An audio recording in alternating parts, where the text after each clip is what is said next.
Un événement unique se déroulait à Nancy, en France, la grande conférence internationale sur les robots humanoïdes.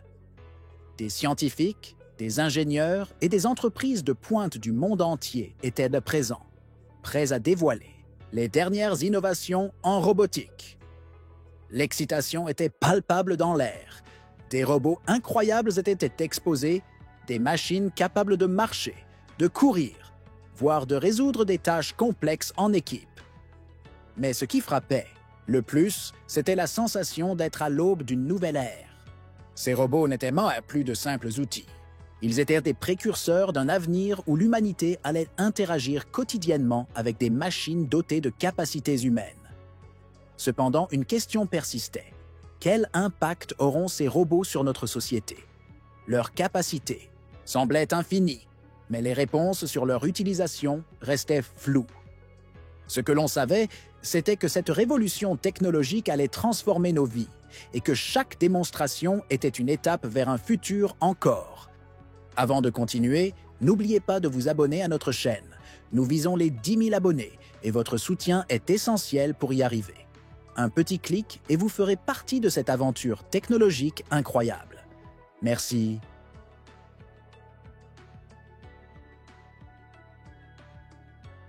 La conférence a continué et les regards étaient désormais tournés vers les démonstrations des robots les plus impressionnants. Parmi eux, Cassie, un robot bipède développé par Agility Robotics, marchait avec une fluidité presque humaine, ses mouvements gracieux défiant les lois de la mécanique. Puis il y avait Atlas de Boston Dynamics, un robot qui semblait capable de tout, capable de sauter, courir et même de réaliser des acrobaties en plein air.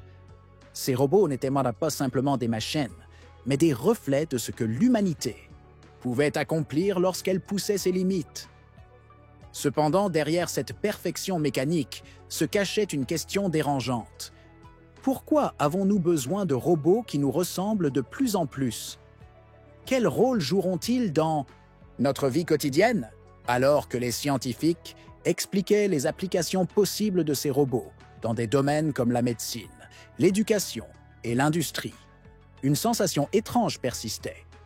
Si ces machines pouvaient tout faire, où cela laisserait-il l'humanité? Les applications étaient prometteuses, mais il y avait un élément qu'on n'avait pas encore abordé. L'impact sur nos vies, nos emplois et même sur la façon dont nous interagirons avec nos semblables à l'avenir.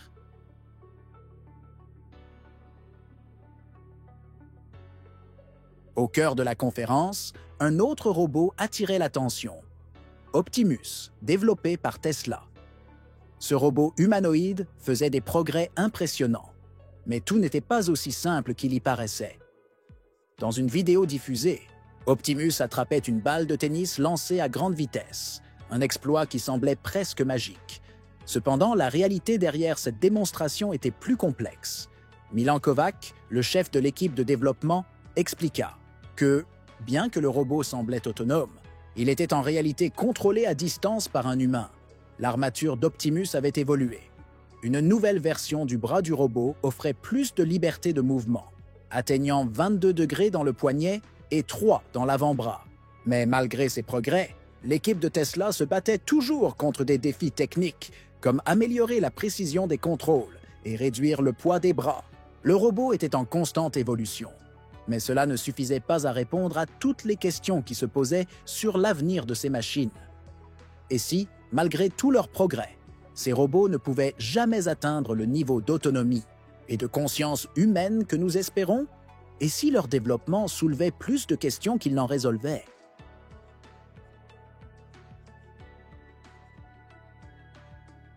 Alors que l'attention se portait sur les avancées de Tesla et de Boston Dynamics, une autre surprise attendait les participants. Les robots n'étaient pas seulement faits pour accomplir des tâches industrielles ou médicales. Un robot, T1, qui paraissait presque mignon, avait été conçu pour une fonction bien plus inhabituelle. Debout à 1,2 mètres, il se déplaçait dans les centres commerciaux en offrant de collecter les déchets laissés par les visiteurs. Un robot servant à la propreté semblait simple, mais en réalité, il incarnait quelque chose de bien plus grand. L'évolution d'un rôle que l'humanité avait toujours assuré. Initialement conçu comme un substitut aux joueurs de football, T1 avait évolué, prenant de plus en plus d'applications dans des environnements quotidiens. Et pourtant, derrière cette apparente simplicité, il y avait un paradoxe. Un robot qui ramassait des déchets ne faisait-il pas indirectement partie d'un futur où des robots pourraient bientôt remplacer des humains dans des rôles jusqu'alors considérés comme essentiels? Si ces machines pouvaient accomplir des tâches aussi simples, qu'en serait-il des tâches plus complexes? Mais ce n'était pas tout. T1 avait fait ses débuts en démonstration lors de la Conférence mondiale de la robotique de 2024, où ils avaient même montré ses compétences dans des événements sportifs. C'était là qu'un sentiment étrange s'est emparé des spectateurs. Et si ces robots pouvaient tout faire? Et si, un jour, ils nous remplaçaient, non seulement dans des rôles utilitaires, mais dans des aspects plus fondamentaux de notre société?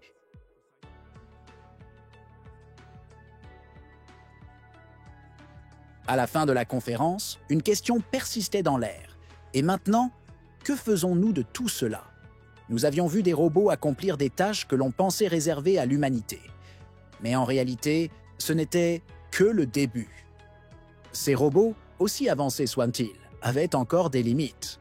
Leur autonomie n'était pas totale et leur capacité à s'adapter à des situations complexes restait incertaine. Pourtant, leur présence grandissante dans nos vies ne pouvait être ignorée. Nous étions à un tournant. Le futur de l'humanité semblait étroitement lié à l'évolution de ces machines.